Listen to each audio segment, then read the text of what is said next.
Hello everyone, this is Parul. Welcome back to my channel. तो आप सभी के लिए एक बहुत बड़ी खुशखबरी है कि सीटेट 2026 का जो नोटिफिकेशन है वो आउट हो चुका है और इसका जो एग्ज़ाम है आपका 6 सितंबर को होने वाला है। सो अब आपको अपना बिल्कुल भी टाइम वेस्ट नहीं करना है।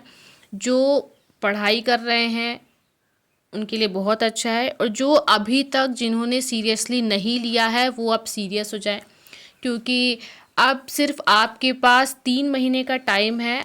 आपका सितंबर में एग्ज़ाम होने वाला है, तो आपके पास टाइम बहुत कम है। तो अभी एकदम आप लग जाइए, क्योंकि अगर अब आप अपना टाइम वेस्ट करेंगे तो ये 3 महीने कब निकल जाएंगे आपको पता भी नहीं चलेगा। सो अब आपका पढ़ना और सीरियस होना बहुत ज़्यादा ज़रूरी है, क्योंकि अगर आपको आगे टीचिंग लाइन में जाना है, अगर आपको अपना करियर एक टीचिंग लाइन में अच्छा करना है, तो आपको ये एग्ज़ाम क्लियर करना बहुत ज़्यादा ज़रूरी है। और क्लियर करने से ज़्यादा ज़रूरी है कि आप इस एग्ज़ाम को जल्द से जल्द क्लियर करें, क्योंकि इसके आगे भी कई सारी प्रोसेस होती हैं आपको टीचिंग में अच्छा करियर बनाने के लिए। क्योंकि सीटेट का जो एग्ज़ाम है आपको पता होगा, ये एक सर्टिफिकेट इससे आपको मिलेगा जिसकी जो वैलिडिटी है वो लाइफ टाइम रहेगी। और अगर मैं आपको इस एग्ज़ाम के बारे में बता दूं, एग्ज़ाम के फॉर्म भरने भी स्टार्ट हो चुके हैं। आपका जो रजिस्ट्रेशन डेट है वो 11 मई 2026 से स्टार्ट हो चुका है, और जो आपकी लास्ट डेट है अप्लाई करने की वो है 10 जून 2026। और फीस पेमेंट की भी जो लास्ट डेट है वो है 10 जून 2026। आपका जो करेक्शन डेट होगा वो 15 से 18 जून तक होगा, और एग्ज़ाम तो मैंने आपको बता दिया कि 6 सितंबर 2026 में होगा। और इसकी जो एज लिमिट है, इसमें कोई भी एज लिमिट नहीं होती है। और आपको ये पता होगा कि लेवल 1 में, लेवल 2 में एग्ज़ाम होते हैं, पेपर 1 और पेपर 2। पेपर 1 में क्लास 1 to 5 है, पेपर 2 में क्लास 6 to 8 है।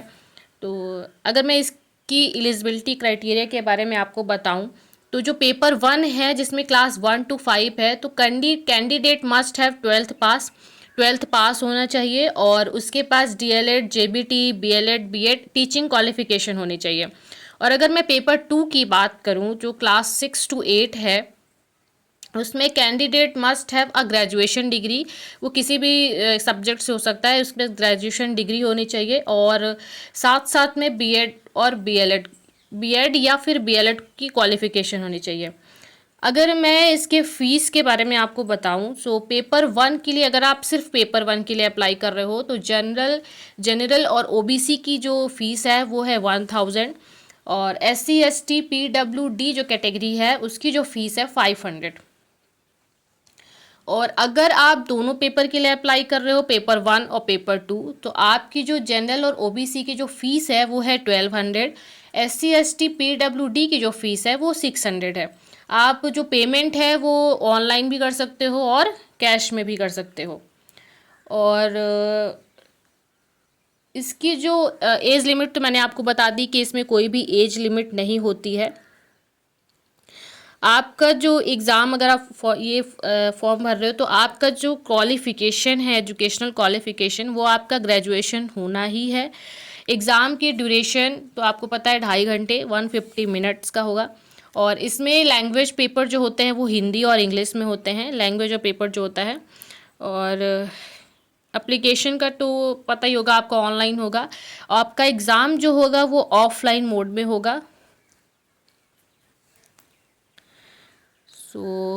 यही सारी आपकी बस आपको इतना ही जानना ज़रूरी है इस फॉर्म के बारे में, और कुछ भी ज़्यादा ज़रूरी नहीं है जानना।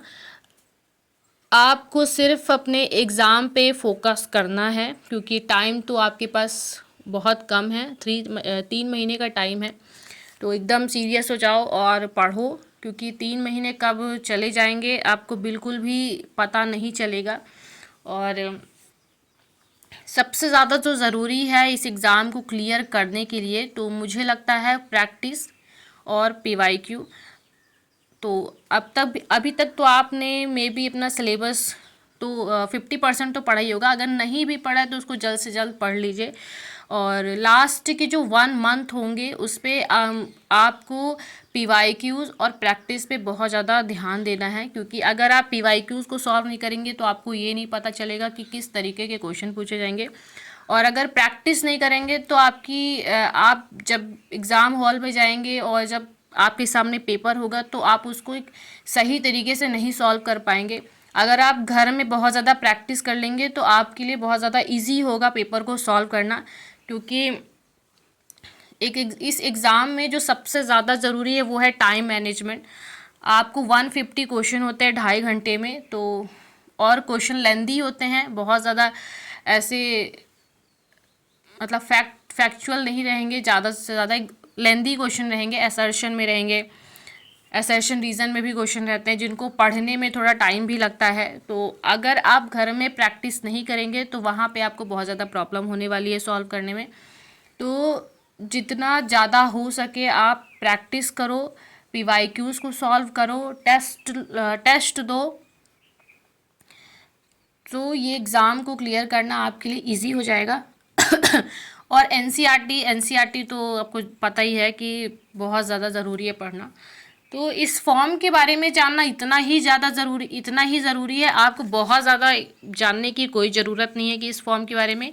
सिर्फ कब अप्लाई करना है, कब लास्ट डेट है, क्या फ़ीस है, बस इतना ही, और कुछ भी आपको जानने की ज़रूरत नहीं है। आपको सिर्फ आपका जो फोकस है वो पढ़ाई पे लगाना है, क्योंकि अगर आप अभी नहीं पढ़ोगे तो फिर टाइम कब चला जाएगा वो पता नहीं चलेगा। फिर आपका 6 सितंबर में एग्ज़ाम है। एग्ज़ाम शिफ्ट में भी होते हैं, क्योंकि 6 सितंबर में जिनका जिनका नहीं हो पाएगा फिर वो आगे डेट आएंगी तो उसमें होंगे। और एक चीज़ बहुत ज़्यादा इम्पॉर्टेंट है, आपको तो पता ही होगा कि अगर आपको टीचिंग में अपना एक बेस्ट करियर आप चाहते हो तो ये एग्ज़ाम आपको क्लियर करना ज़रूरी है, जिससे आपको सर्टिफिकेट एक मिलेगा जिससे आप आगे के लिए अप्लाई कर सकते हो। जैसे KVS हो गया, NVS हो गया, यहाँ सेंट्रल जो भी स्कूल हैं उनमें आप अप्लाई कर सकते हो। विदाउट सीटेट आप अप्लाई नहीं कर सकते हो। सो सीटेट का एग्ज़ाम जो, अगर आप टीचिंग करियर अपना चाहते हो आगे बहुत अच्छा, तो उसके लिए सीटेट का जो एग्ज़ाम है वो क्लियर करना ज़रूरी है। विदाउट सीटेट आप अप्लाई ही नहीं कर पाओगे। इसीलिए इस एग्ज़ाम में बहुत ज़्यादा टाइम लगाना ये आपके लिए सही नहीं रहेगा, इसलिए जल्द से जल्द ये एग्ज़ाम क्लियर करना ज़्यादा ज़रूरी है, या फर्स्ट या फिर सेकंड अटैम्प्ट में ही आपको ये क्लियर कर लेना चाहिए। इसीलिए आपके पास जितना भी अभी टाइम है उसको वेस्ट मत करो, अपना सिर्फ पढ़ाई पे फोकस करो और प्रैक्टिस करो, PYQs को सॉल्व करो, जिससे आपको ये इजी हो इस एग्ज़ाम को क्लियर करना। आप जब एग्ज़ाम हॉल में जाएं और आपके सामने वो जो पेपर आए तो वो आप घबराए ना, क्योंकि अगर आप प्रैक्टिस नहीं करेंगे तो जैसे ही आप पेपर देखेंगे तो आप घबरा जाएंगे कि इसको भाई सॉल्व कैसे करें, और बहुत ज़्यादा टाइम लगेगा, फिर आपको टाइम ही नहीं मैनेज कर पाएंगे, छूट जाएगा आपका पेपर अगर आप प्रैक्टिस नहीं करेंगे। तो अच्छे से प्रैक्टिस करिए, PYQ करिए, ताकि आप ये प्रेडिक्ट कर सके कि किस टाइप के क्वेश्चन पूछे जाएंगे। और अगर आप प्रैक्टिस करेंगे तो जब भी आपके सामने जब आप जाएंगे एग्ज़ाम हॉल में और आपको वो पेपर मिलेगा तो आपको बिल्कुल भी घबराहट नहीं होगी, क्योंकि आपने प्रैक्टिस किया होगा। तो वो आपके लिए बहुत इजी होगा क्वेश्चंस को पढ़ना और जल्द से जल्द पढ़ना और उसको जल्द से जल्द उसके आंसर्स टिक करना। तो और टाइम भी आप अच्छे से मैनेज कर पाएंगे, सारे क्वेश्चंस अटेम्प्ट कर पाएंगे। और OMR सीट को अच्छे से फिलअप करें और रीचेक करें, अपना अच्छे से फॉर्म रोल नंबर डालें, उसमें बिल्कुल भी मिस्टेक मत करिएगा। सो जो देने वाले हैं इस एग्ज़ाम को उनके लिए बेस्ट ऑफ लक। अच्छे से पढ़ाई करिए, बिल्कुल भी टाइम वेस्ट मत करिए, क्योंकि आपके पास सिर्फ 3 महीने हैं, तो सीरियस हो जाइए। और so best of luck for all students.